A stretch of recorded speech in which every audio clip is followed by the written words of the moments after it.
workshop also. Workshop किसी बात. So I would like anyone who's interested in music and would like to ask a question. So थोड़ा सा 2-3 questions आप पूछ लीजिए जिनसे भी पूछना चाहें. सब हमारे माइक बेसिकली अभी जनरेशन जो है वो कंपोजर म्यूजिशियन चारों में अलग गुण है. ओनली थिंग जो आस्ते आस्ते बाहर आते हैं सब लोग. पहले खाली सिर्फ रहते थे. अभी सभी राइटर भी हैं. I am so glad to see आपको बताता हूँ. Yes sir. जब मेरा गाना रिव्यू रिलीज हुआ था यस सर. तो लोगों ने बोला ये क्या गाना है. कोई गाना है. गाना होना चाहिए चिन चिन चिन बाबा चिन चिन चिन. क्या गाने होते थे पहले. वो गाना भी बहुत रिडिक्यूल हुआ था जब रिव्यू गाना था. इसी लेकिन क्या होता है कि sound and human body and generation, there is a change. It's called a cosmic change. Sound का भी चेंज होता है. पहले हमारे स्पिरिचुअल लेवल के ऊपर जो क्लासिकल गाने थे हमारे, एक आलाप एक सुर कम से कम 6 मिनट तक आ सकते एक नोट के ऊपर, और ऑडियंस बैठती थी और मग्न हो जाती थी और स्पिरिचुअल लेवल पर चली जाती थी. आप एक नोट लगाइए अगर 6 मिनट के, आप 6 सेकंड नहीं लगा सकते क्योंकि ऑडियंस रिसेप्शन. आपकी जो बॉडी है वो आज 21st सेंचुरी है. आपका माइंड जो है उसमें इतनी रेस्टलेसनेस है, उसमें बहुत सी चीज़ें आ रही हैं. So the reception of music and sound is also changing. मैं आपकी प्रॉब्लम बिल्कुल समझ सकता हूँ और बिल्कुल सही है और मैं आपसे एग्री करता हूँ. लेकिन ये कसूर वक्त का है. हर 30 साल के बाद साउंड चेंज होती है. There is a always change of sound, visuals, technology, communication. If the era of spiritualism will come, then again classical singing will come. It's like a fashion. तो बाद में आएगा जबकि राग 25 मिनट तक एक राग बन जाएगा, 1 घंटे तक राग गाएंगे. अभी तो गाना है. लोग 1.5 घंटे तक एक राग को कैसे सुनते थे. मैं बचपन में सोचता था.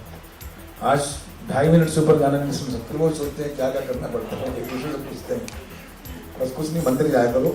पहले मैंने टीवी शो में हिस्सा लिया था क्योंकि मैं टोटली नॉन फिल्म बैकग्राउंड से आता हूँ.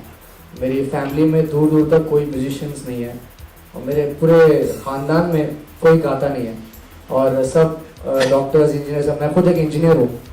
मैंने हैदराबाद से अपनी इंजीनियरिंग कंप्लीट की थी और उसके बाद क्योंकि मेरा पैशन हमेशा म्यूज़िक था बचपन से ही, तो डैड चाहते थे कि मैं पढ़ाई पूरी करूँ, तो मैंने इंजीनियरिंग की डिग्री की. उनको मैंने डिग्री दी. मैंने बोला कि अब मैं जा रहा हूँ, मुझे गाना गाना. फिर मैं मुंबई शिफ्ट हो गया और उसके बाद मुझे पता नहीं था कि करना क्या, फिल्मों में गाते कैसे हैं. तो मुझे टीवी शो दिखाई दिया, ऑडिशन मैंने दिया, टीवी में चला गया और अलका जी वहाँ पर मेरी जज थी उस शो में. और फिर टीवी शो हुआ. उसके बाद भी मुझे फिल्मों में चांसेस नहीं मिले. TV show actually doesn't help. फिर उसके बाद मैंने एक्चुअल जो जिसको स्ट्रगल कहते हैं, मुझे पसंद नहीं है ये वर्ड स्ट्रगल, क्योंकि जो लाइफ में होता है it's all destiny, it's all a journey, it's not struggle. मैंने फिर अपने सीडी बनाई और मैंने म्यूजिक डायरेक्टर्स को देने की कोशिश की. बहुत मुश्किल हुआ और किसी तरह मेरी कोई एक सीडी जो कंपोजर है मिथुन, उनके यहाँ पहुँची और उनको मेरी आवाज़ पसंद आई. फिर मर्डर 2 में उन्होंने वो गाना दिल समझ जा ज़रा गवाया. फिर यारियाँ में बारिश. तो इस तरह से मतलब काफ़ी मेहनत हुई और बहुत टाइम उसमें गया. और एक टाइम ऐसा आया था कि मुझे लग रहा था कि शायद नहीं होगा कुछ. तो मैं बहुत कंफ्यूज था कि करना क्या है. बट आई थिंक जैसे सुभाष सर ने बिल्कुल ठीक कहा कि you need to pray, you need to work hard and you need to believe in yourself कि आप कर सकते हो कि नहीं कर सकते हो. अगर थोड़ा सा आपको डाउट है कि शायद नहीं हो पाएगा, टैलेंट पे, ये नहीं कि चांस मिलेगा या नहीं, टैलेंट पे अगर डाउट हो तो फिर कुछ नहीं. चांसेस तो जरूर मिलेंगे, बट अगर अपने टैलेंट पे ही डाउट हो तो फिर कुछ नहीं हो सकता. It's about that. थोड़ी सी बता दीजिए क्योंकि मैं थोड़ा बहुत जानता हूँ. ऑडियंस मेरा फैमिली जो है म्यूजिकल फैमिली है, तो टोटली घर में सब लोग गाना गाते थे. मैं भी तबला बजाया करता था पहले. उसके बाद मैंने गाना स्टार्ट किया और मेरा टारगेट था कि गाना अगर गाना है तो बॉम्बे में जाके गाना है. तो मैं बॉम्बे आया और होटलों में गाना गाना शुरू किया. इसमें से कुछ पैसा कमा के ऑडियो सीडी बना के म्यूजिक डायरेक्टर को सुनाना था. उस समय जगजीत सिंह आ गए. जगजीत सिंह जी ने मुझे सुना स्टूडियो में, वेस्टर्न आउटडोर में, और उन्होंने मुझे पहला गाने में चांस दिया. एंड आफ्टर दैट उन्होंने मेरे को साथ में लेके कल्याण जी भाई, आनंद जी भाई के पास लेके गया. उन्होंने मुझे अपने शो के लिए रख लिया था.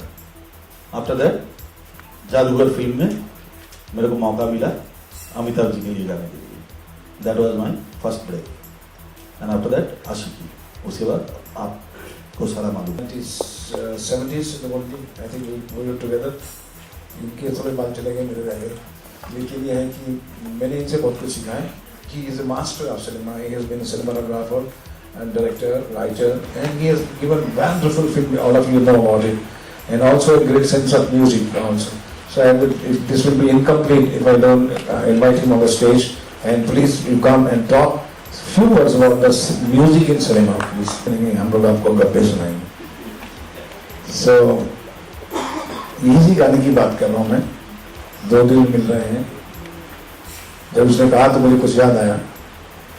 नदीम श्रावण मेरे म्यूजिक कंपोजर थे, लेकिन मैंने उनसे एक बात कही थी कि देखिए मैं लक्ष्मीकांत पैरेलल के स्कूल से आ रहा हूँ, जहाँ पर लक्ष्मीकांत जी 50% भाग लेते हैं और 50% प्यारे जी करते हैं. मैं पूरे भरोसे से जाता था, तो मुझे आपके ऊपर भरोसा नहीं है क्योंकि आप कंपोजर अच्छे हैं. I do not know about your arrangement part of it. So आप अरेंजमेंट आप मेरे पर छोड़ दीजिए और आप कंपोज कीजिए गाने. ये मेरा उनके साथ एग्रीमेंट हुआ. तो वो बहुत अच्छा composer, Nadeem was a great composer. ऐसे बनाते थे गाना. तो हम लोगों ने एक टीम बनाई थी, 3 म्यूजिशियन लेके, तरुण सोढ़ी एंड शर्मा जी, नरेश शर्मा.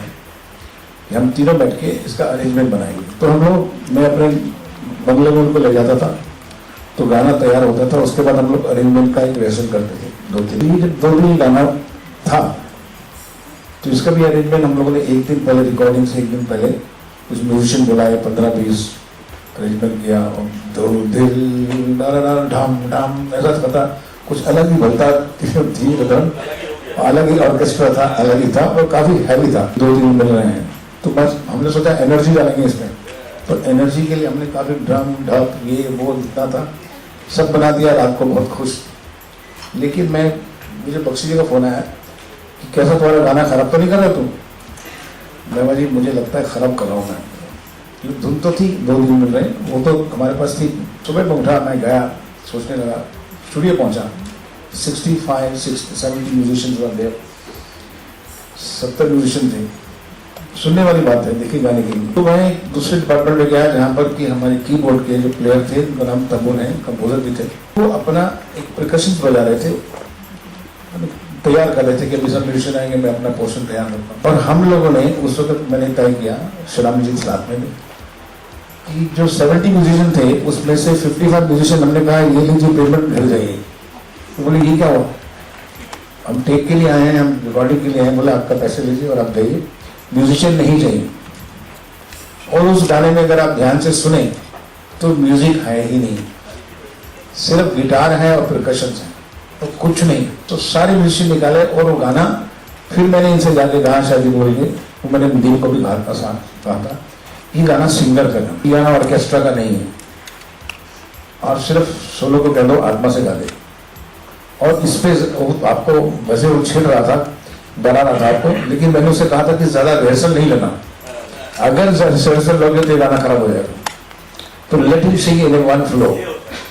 तो पूरी ऑर्केस्ट्रा चला गया और सिर्फ सोलो निगम ने और परकशन ने ये गाना गाया और गाना आ गया. अभी मैं इसी बात से ये चैप्टर खत्म करने से पहले मैं चाहूंगा कि 2 लाइन गा दीजिए. ये वर्ड जो है ना, डिंग डांग ये बहुत पसंद है. और मुझे याद है जब ये गाना रिकॉर्ड हुआ था, पालकी पे होके सवार, तब गाना रिकॉर्ड हो गया था. शुरू में वो सुभाष जी ने बोला कुछ कमी लग रही है गाने में, तो फिर उन्होंने कुछ मुझे बोला था ऐसे गाओ तो डिंग डांग. या मैं तो I am fed up now, मैं जा रहा हूँ सुभाष जी और आप बैठ के डिंग डोंग करते रहिए जब तक करना है. तो मुझे याद है लक्ष्मी प्यारे जी चले गए थे, सुभाष जी ने मुझे गाइड किया कि कैसे गाना है ये डिंग डोंग. और रिकॉर्डिस्ट थे, सुभाष जी थे और मैं, बस हम तीनों ने मिलकर ये सब ऐड किया. लेकिन उस गाने का सबसे क्यूटेस्ट पॉइंट वही लगता है, सुभाष जी ने जब भी अपनी तरफ से कुछ ऐड किया गाने में, हमेशा वो चीज की का महत्व बहुत होता था और वो गाने का कैच पॉइंट बन जाता. हाय, आई एम श्रुति पाठक. मैंने बहुत सारी फिल्मों में गाने लिए गए हैं और अब recently started writing also. Honestly ये कोई एक थॉटफुल डिसीजन नहीं था. एक फिल्म आई थी देवडी, जिसके लिए मैंने एक गाना गाया था जिसका नाम था पायलिया.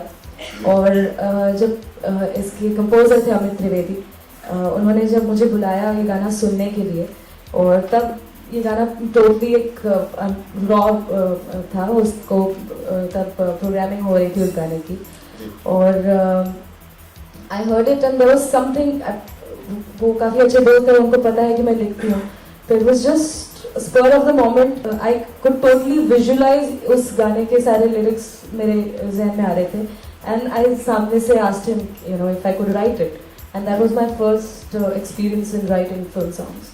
And how did it get composed? Then he composed it on your end. No, he had already composed it, Okay. पर जब उन्होंने मुझे गाना सुनने के लिए बुलाया, जी. तब lyrics नहीं लिखे गए थे, और when I heard the song, I just you know, naturally had the lyrics in mind. So when I offered him and he asked me to try it out, और जब रात को घर जाके मैंने उस गाने को लिख के उन्हें भेजा. No, it doesn't work like that, because mostly गाने already बने होते हैं, उसके lyrics decided होते हैं.